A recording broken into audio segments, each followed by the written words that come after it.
Assalamualaikum warahmatullahi wabarakatuh. Dalam acara Partai Golkar kemarin, Presiden kita, Bapak Prabowo Subianto, telah melemparkan suatu wacana dan usulan, yaitu pilkada atau pemilihan kepala daerah nantinya di situ akan dipilih melalui anggota Dewan Perwakilan Rakyat, dan di situ banyak partai dan pimpinan dari partai politik yang sependapat setuju dengan usulan Bapak Presiden Prabowo Subianto. Bahkan di sini Menteri Dalam Negeri Bapak Tito Karnavian sangat amat mendukung usulan dan wacana dari Bapak Presiden tersebut.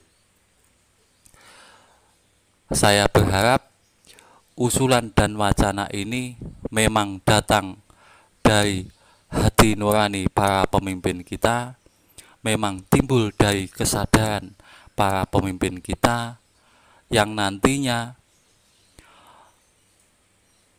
di situ bisa menimbulkan keadilan dan kesejahteraan bagi masyarakat. Sebagai masyarakat umum, saya akan mencoba membahas wacana dan usulan ini supaya masyarakat kita semakin terjelaskan, dan kalau memang di situ nantinya banyak yang setuju dan bisa dimusyawarahkan sehingga akhirnya timbul suatu mufakat dan keputusan lewat undang-undang, kita masyarakat dan seluruh rakyat Indonesia bisa menerima keputusan yang diambil dengan penuh tanggung jawab bersama. Jadi pembahasan kali ini akan langsung saya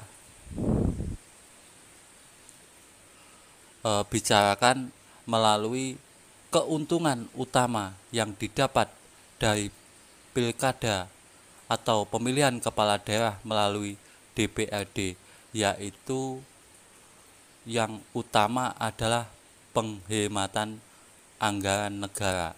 Karena menurut hitung-hitungan, pelaksanaan pilkada langsung itu bisa memakan biaya hingga 41 triliun, sehingga dana sebesar itu dapat dialihkan untuk program-program dari pemerintah yang lebih produktif dan berdampak langsung pada masyarakat. Misalnya pendanaan untuk program kesejahteraan guru, pembangunan sekolah, bantuan sosial bagi masyarakat miskin, hingga pengembangan UMKM, swasembada pangan maupun energi, untuk kesehatan, untuk pendidikan, maupun yang lainnya. Saya merasakan bahwa pilkada melalui DPRD ini juga lebih efisien dan efektif, berbeda dengan pemilihan kepala daerah langsung yang membutuhkan waktu hingga 1 tahun, sedangkan pilkada oleh DPRD ini dapat berlangsung lebih cepat tanpa melalui tahapan panjang seperti kampanye, debat, maupun pemungutan suara. Menurut pemahaman saya, anggota DPRD yang mewakili daerah itu bisa lebih memahami akan kebutuhan daerah dibandingkan dengan masyarakat umum.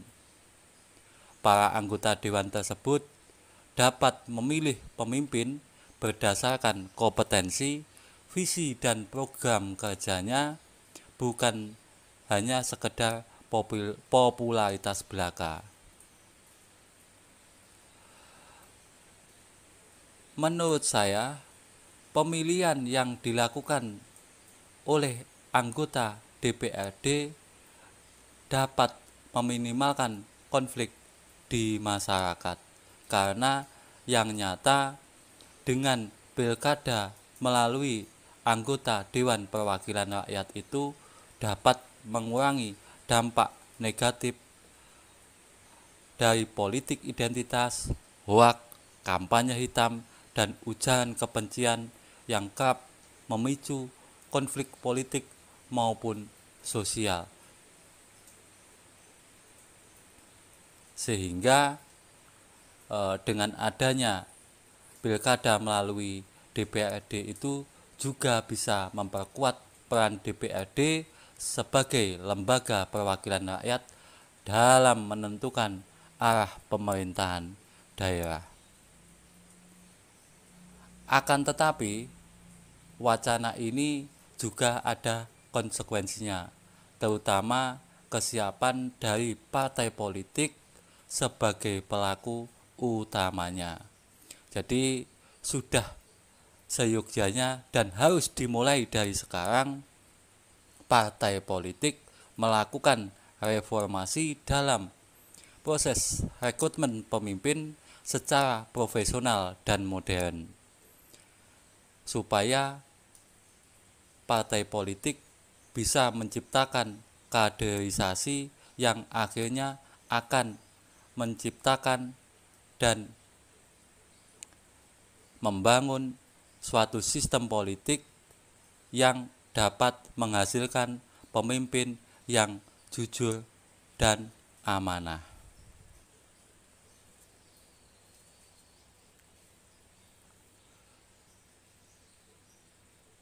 Pemilu adalah roh demokrasi dan jalan menuju keadilan serta kesejahteraan bangsa.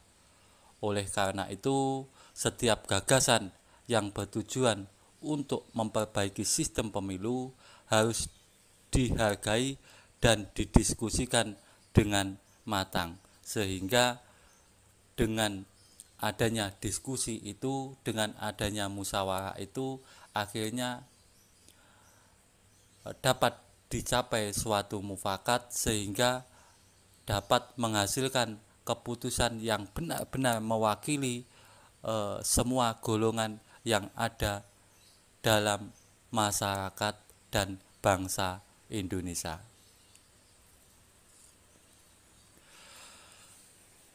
Dalam thumbnail saya, kenapa demokrasi terpimpin, di situ saya sebutkan adalah solusinya. Jadi begini penjelasannya.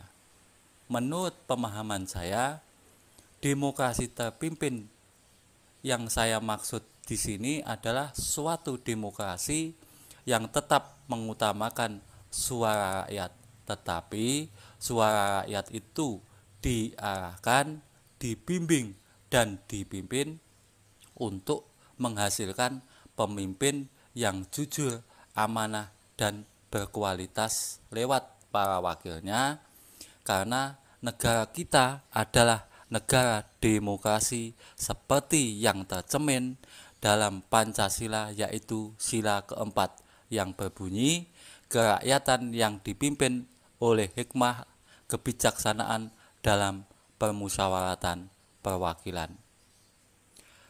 Dari sila itu jelas, untuk memilih pemimpin kita harus lewat musyawarah mufakat, karena jati diri bangsa kita adalah gotong royong yang diijawantahkan dalam bentuk musyawarah mufakat. Kita harus sadar bahwa kita adalah negara timur yang sangat menjunjung tinggi kebersamaan, sehingga voting bukanlah bentuk jati diri bangsa kita, tapi jati diri kita adalah musyawarah mufakat, sehingga semua bisa melaksanakan keputusan dengan tanggung jawab, karena di dalam mengambil keputusan semua golongan dan perwakilan dilibatkan, sehingga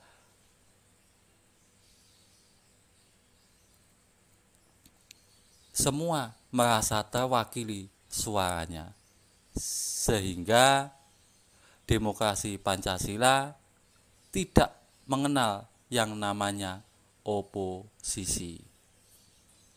Itulah sebenarnya demokrasi terpimpin yang saya maksud, karena sejarah dan akar budaya kita tidak mengenal demokrasi yang sebebas-bebasnya seperti ala barat, tapi demokrasi kita adalah demokrasi Pancasila yang dilaksanakan dan dipimpin oleh presiden sebagai pemimpin pilihan rakyat.